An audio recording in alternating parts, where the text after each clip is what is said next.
What's up, guys? Welcome back to the channel. I got a cool new RC product for you today. Of course, something new to the market that you may not know existed. Maybe something you were looking for. A lot of models in this category are super expensive or super cheap. This one's sort of landed in the middle. I've done a similar product in the past, way back when, but this just came in this week, and it comes with a trailer. So let's check it out, guys.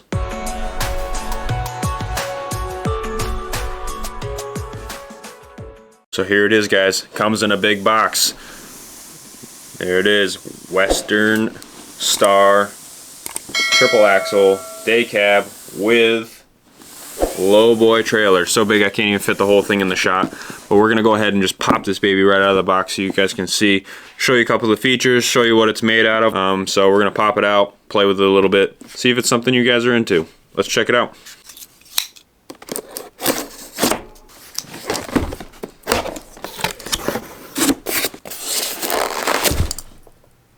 Uh-oh.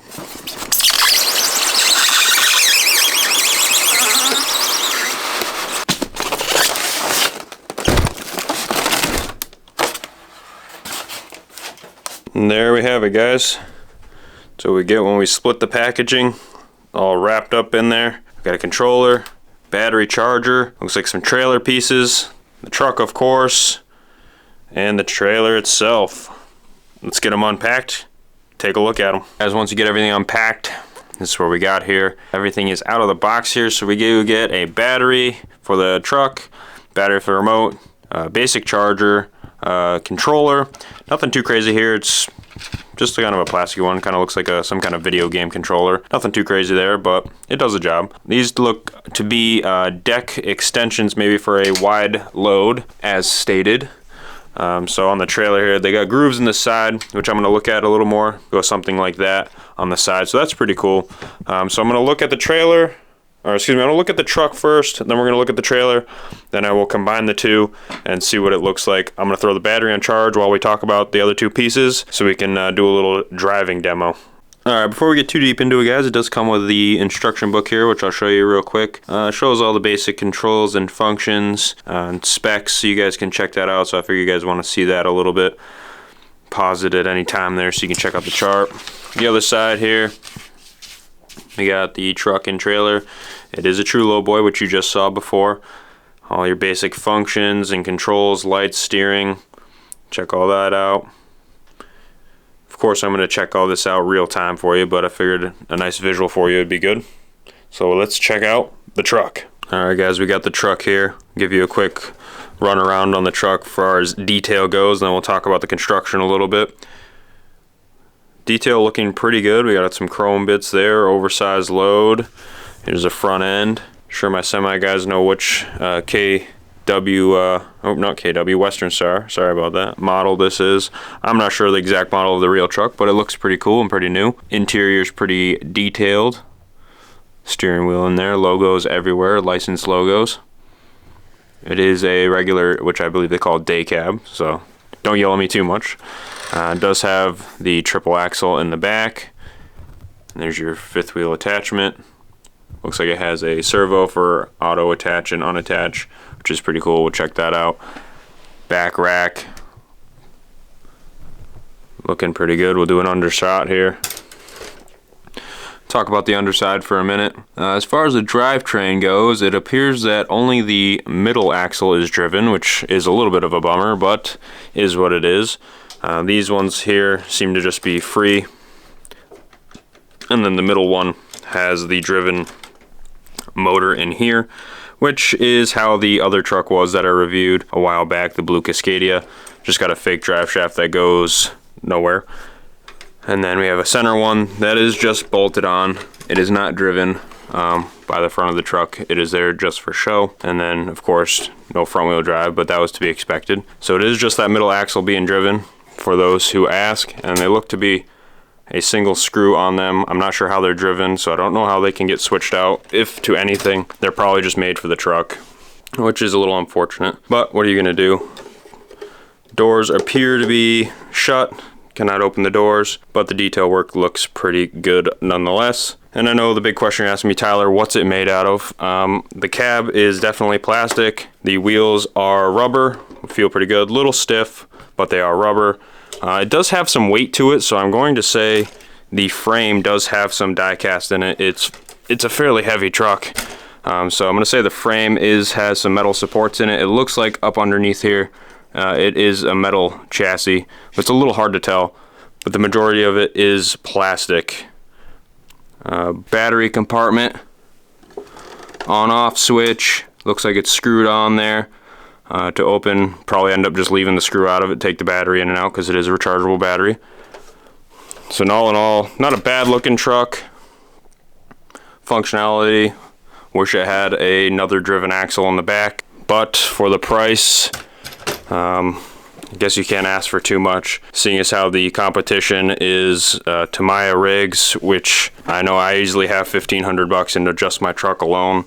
This whole truck coming in at $500 with trailer. If you bought a Tamiya truck with trailer for a similar setup, you're talking easy $3,000 to $4,000 for a good setup.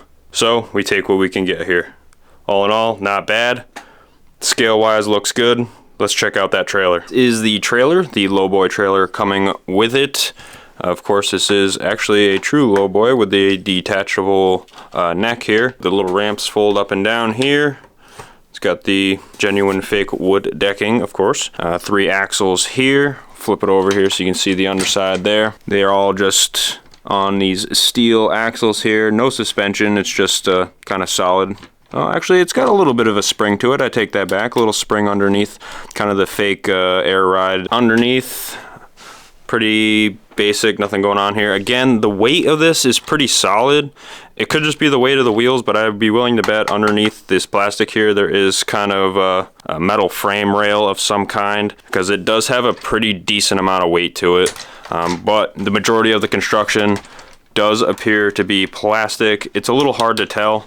The plastic is pretty decent quality, honestly. Again, the weight is there, so that's kind of cool. It doesn't just feel like a cheap plastic trailer.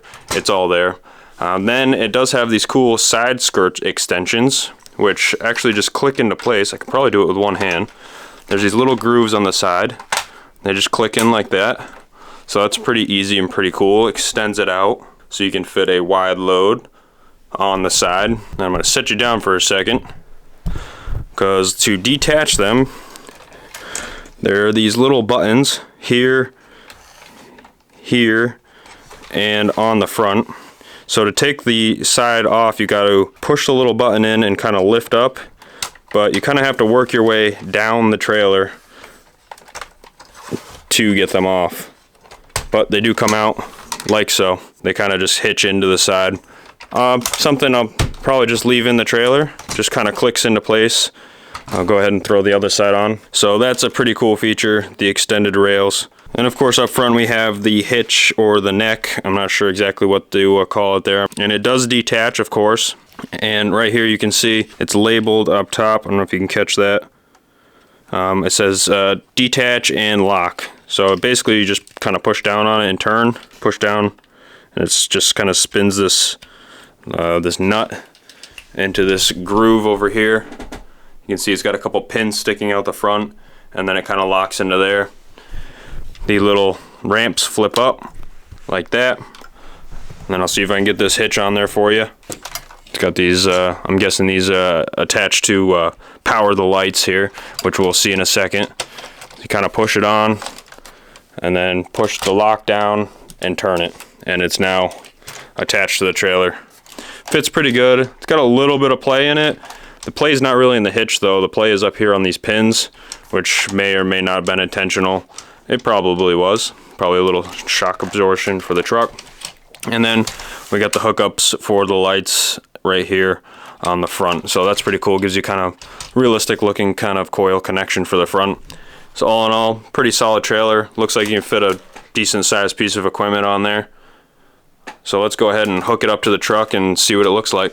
I have the controller turned on, put the battery in the truck, turn the switch on underneath the truck. Made kind of a beeping noise, so I'm assuming that just means the connection has been made. So right off we got steering. We got turn signals right and left side. So now if I hit this button here, the truck now turns on and you can go forward and backwards with it. Of course, it's got some engine sounds and reverse noises. So now we got all the other lights. This button here should turn them on for us. They're not super bright, but we got headlights. And click them again, cab lights come on. Click it again, and we have the flashing light and lights on, sorry about that, lights on the back rack here. There actually is some white light on there. I just got the lights on in here, which are sort of bright. So all in all, pretty cool light set. Tap the button again and it turns them off. There you go. So not too bad. You can hit the bottom button on the controller and it locks and unlocks the hitch, which is pretty cool. And then right here we got a horn, and if you hold it, you can hold the horn. So pretty cool little features of the truck. I'm gonna go ahead and connect the trailer, see how the lights look on the trailer.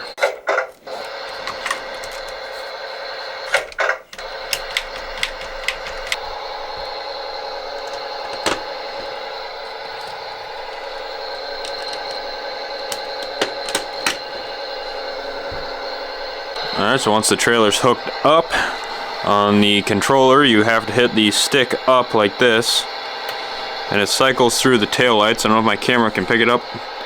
There they go. They flash.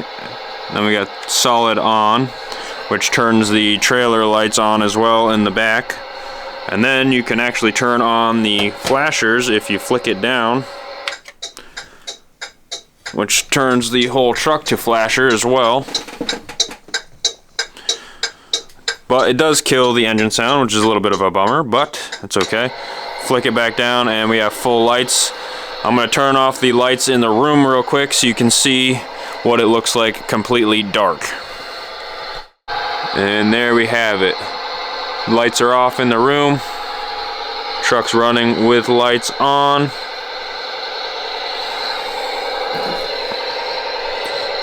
Back rack. See if you can see those tail lights underneath the trailer. A little dim, but they're under there.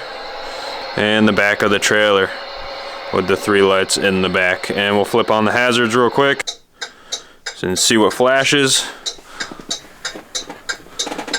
Looks like just the marker lights up front. And there you have it in the dark. The full setup, truck and trailer. Not too bad, not the brightest lights, but they're fun to play with in the dark.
Alright, there you go, guys. That is the new Western-Star truck that we got in the shop by Diecast Masters Truck and Trailer. Coming in at $4.99 with truck and Lowboy trailer. Pretty sweet setup. For the price, it does leave a couple things to be desired. Like, I think the steering could be a little better. I wish I had 2 driven axles and maybe a little bit brighter lights. But all in all, for the price and considering the price of rigs that have those things, seems like a fairly decent deal, considering you do get a functioning Lowboy. It does have sound. While they're not the best sounds, it does have the sound. The lights, the tires are rubber, does seem to have a decent weight to it. Construction seems to be pretty good. Drives relatively smooth. I was able to back up and go forward with it and not, jackknife my trailer too bad because it was too jerky. The trailer does attach and unattach by a servo, so that's pretty cool. And it does fit the other models from Diecast Master on the trailer very nicely. And the truck seemed to have absolutely no problem pulling it at all. Scooted along just fine. I was just driving on the carpet track, so there was pretty good traction. All in all, pretty solid truck for the money. I'd say Diecast Masters, decent truck to add to the collection. Just don't ask too much of it, trying to think it's a Tamiya or true 14th scale expert grade truck, because it's not quite there, but it doesn't have the price tag for that either. So keep that in mind with the Diecast Masters stuff. But all in all, thanks for watching, guys. Hope you enjoyed the video. Make sure to like and subscribe. We'll see you in the next one.